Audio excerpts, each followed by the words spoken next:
इस कहानी के पहले भाग में हमने देखा कासिम अपने भाई महावीर को कैद करके उससे खजाने का राज को खुलवा लेता है। कासिम उस गुफा का राज पाकर बहुत खुश होता है और महावीर और उसकी पत्नी भानुवती को आजाद कर देता है। कासिम अपनी पत्नी से कहता है, सीमा, अब मुझे उस खजाने का राज मालूम हो चुका है। अब तुम देखना, मैं उस गुफा से सारा खजाना निकाल कर ले आऊंगा। अब हमारे पास सोना ही सोना होगा। उस असीम खजाने से मैं आसपास के सभी जंगलों में सबसे अमीर और ताकतवर राजा कहलाऊंगा। सीमा, इस बात की कानो कान किसी को खबर नहीं होनी चाहिए कि मैं उस गुफा से खजाना निकालने जा रहा हूँ। ऐसा कहकर कासिम अकेला ही उस गुफा की तरफ निकलता है। थोड़ा चलकर कासिम उस गुफा के पास आ जाता है। अच्छा, तो ये वो गुफा है। महावीर ने मुझे इसका दरवाजा खोलने का एक मंत्र बताया था। क्या था वो मंत्र? हाँ, याद आया। खुल जा सिम सिम, खुल जा सिम सिम। कासिम के इतना कहते ही गुफा के सामने रखा पत्थर हट जाता है। कासिम गुफा के अंदर जाता है। गुफा के अंदर रखे खजाने को देखकर कासिम की आंखें चमक उठती हैं। हो हो हो हो हो हो हो हो हो हो हो हो हो हो। अरे वाह, इतना सारा सोना! ये गुफा तो खचाखच सोने से भरी है। वाह, मैं तो माला माल हो गया। अब ये सारा सोना चांदी खजाना ये सब मेरा है। ऐसा कहकर कासिम 2 बैलगाड़ियों में गुफा का आधे से ज्यादा खजाना भर लेता है। उधर पाशा बाग अपने लुटेरे सिपाहियों के साथ व्यापारियों का सामान लूटकर अपनी गुफा पर वापस लौटता है। खुल जाओ सिम सिम, खुल जाओ सिम सिम। पाशा अपने सिपाहियों के साथ गुफा के अंदर जाता है। पाशा कासिम को अपनी गुफा में इस प्रकार देखकर हैरान हो जाता है। पाशा देखता है कि गुफा के अंदर 2 बैलगाड़ियों में उसका सारा लूटा हुआ खजाना भरा है। कौन है तू और तेरी हिम्मत कैसे हुई इस गुफा के अंदर आने की? और तुझे इस गुफा के बारे में कैसे पता लगा? सिपाहियों, ये अंदर कैसे आया? इसे हमारी गुफा के अंदर का आने का राज कैसे पता लगा? कहीं तुम में से किसी ने मेरे साथ गद्दारी तो नहीं की? नहीं महाराज, हम तो आपकी वफादार सिपाही हैं। हम में से किसी ने भी आपके साथ कोई गद्दारी नहीं की है।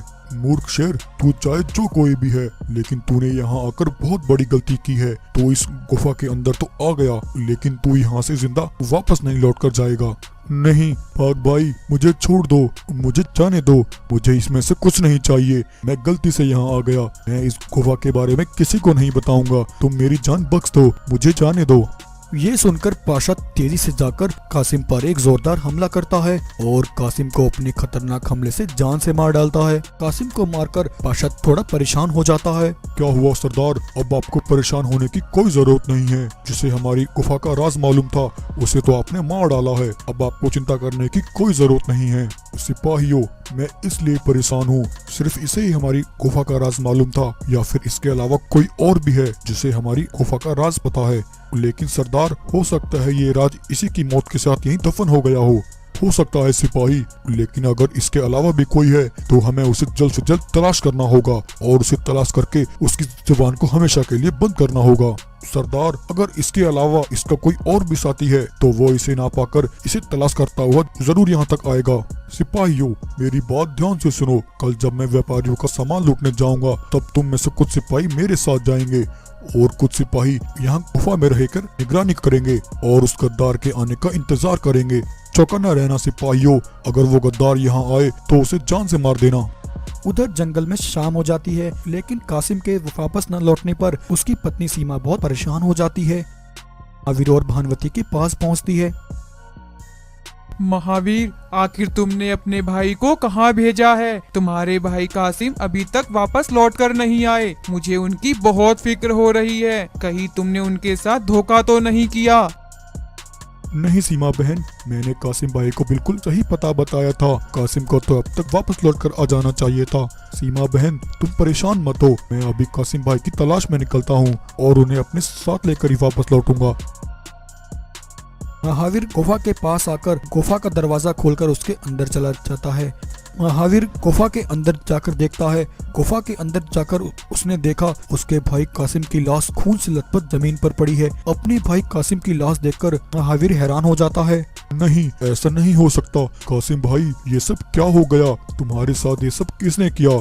कासिम इतना कह रहा था कि तभी गुफा में छिपे पाशा के सिपाही बाघ मानव बाहर आ जाते हैं और महावीर को घेर लेते हैं। बाघ मानव मिलकर महावीर पर हमला करते हैं, लेकिन महावीर बहादुरी के साथ उन सभी का सामना करता है और एक एक करके पाशा के सारे सिपाहियों को मार डालता है। महावीर अपने भाई कासिम की लाश को एक बैलगाड़ी में रख लेता है और उसे लेकर अपने जंगल की ओर निकलता है। उधर पासा के सिपाहियों में से एक सिपाही जिंदा था। हो, कहाँ तक भागकर जाओगे? अब हमें तुम्हारा राज पता चल चुका है। अब मेरे सरदार तुम्हें नहीं छोड़ेंगे। कुछ देर बाद पाशा अपने सिपाहियों के साथ गुफा में वापस लौटता है। पाशा गुफा में अपने सिपाहियों की लाशें देखकर हैरान हो जाता है। कौन है जिसने मेरे सिपाहियों को मारा? किसकी इतनी हिम्मत हुई? तभी पाशा का घायल सिपाही उठता है और कहता है, आपका शक बिल्कुल सही था। उस गद्दार का एक और साथी है जिसे हमारी गुफा का राज मालूम है। वो यहाँ आया था और उसी ने हमारे सिपाहियों को मारा है। सरदार, वो मुझे भी मारने वाला था, लेकिन मैंने चालाकी से उसके सामने बेहोशी का नाटक किया और मैंने उसे धोखे से यहाँ से भेज दिया। मूर्ख सिपाहियों, तुम सब मिलकर एक अकेले को नहीं मार पाए। अब मैं तुम्हारे साथ क्या करूं? सरदार, मुझे माफ कर दीजिए। मुझे एक मौका और दीजिए। मुझे उस गद्दार का चेहरा मालूम है। कल हम जंगल जाकर उसे तलाश करेंगे और उसे जान से मार डालेंगे।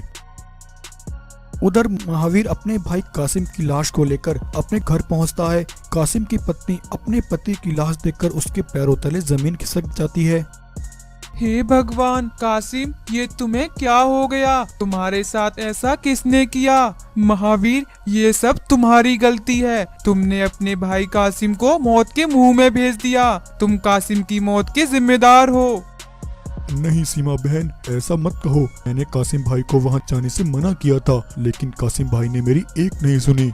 मेरे भाई की हत्या उन लुटेरे बागों ने की है। उन लुटेरे बागों का सरदार एक पाशा नाम का बाग है। वो पाशा बहुत बड़ा लुटेरा है जो हर रोज आने जाने वाले व्यापारियों का सामान लूटता है और उनका माल और दौलत लूटकर एक गुफा के अंदर छुपा देता है और फिर अगले दिन दोबारा से लूट करने के लिए अपनी सेना को लेकर हर रोज निकलता है। कासिम भाई की हत्या भी उसी ने की है। और जब मैं जंगल में कासिम भाई को तलाश करने गया था, तब पाशा के सिपाहियों ने मेरे ऊपर भी हमला किया था। अब उन्हें ये खबर लग चुकी है कि केवल कासिम भाई ही नहीं बल्कि एक मैं भी हूँ जिसे उस गुफा का राज मालूम है। पाशा अपने सिपाहियों के साथ जल्द मुझे तलाश करता हुआ यहाँ जरूर आएगा। कासिम भाई के साथ हुई अनहोनी का मुझे बहुत अफसोस है, लेकिन ये समय अब दुख मनाने का नहीं बल्कि उन लुटेरे बागों का सामना करने का है। सीमा बहन, भानुवती, हमें मिलकर उन लुटेरों का सामना करना है। उन्होंने मेरे भाई कासिम की हत्या की है। मैं उनसे अपने भाई की हत्या का बदला जरूर लूंगा।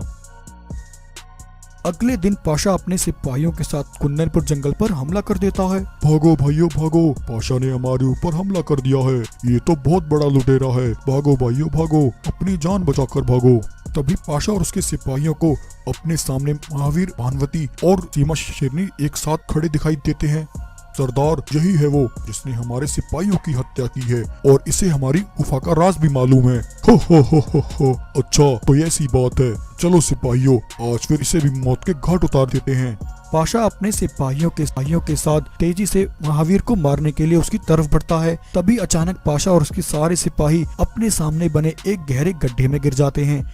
वो गड्ढा महावीर ने पाशा और उसके सिपाहियों को फंसाने के लिए बनाया था। पाशा और उसके सारे लुटेरे सिपाही उस गड्ढे के अंदर गिरकर कैद हो जाते हैं। पाशा, तुमने मेरे भाई की हत्या की है। तुम मेरे भाई के हत्यारे हो और तुम एक अत्याचारी लुटेरे हो जो हर रोज न जाने कितने ही मासूमों का खून बहाते हो और उनका पैसा और माल दौलत लूटकर अपना पेट भरते हो। इसलिए आज तुम्हारे कर्मों की यही सजा है। ऐसा कहकर महावीर कुछ जानवरों के साथ उस गड्ढे को मिट्टी से दबा देता है। पाशा और उसके सारे सिपाही उस गड्ढे में दबकर वहीं मर जाते हैं। इस तरह महावीर अपनी सूझबूझ से उस लुटेरे पाशा से अपने भाई कासिम की मौत का बदला लेता है और आसपास के सभी जंगलों को पाशा के अत्याचारों से बचा लेता है।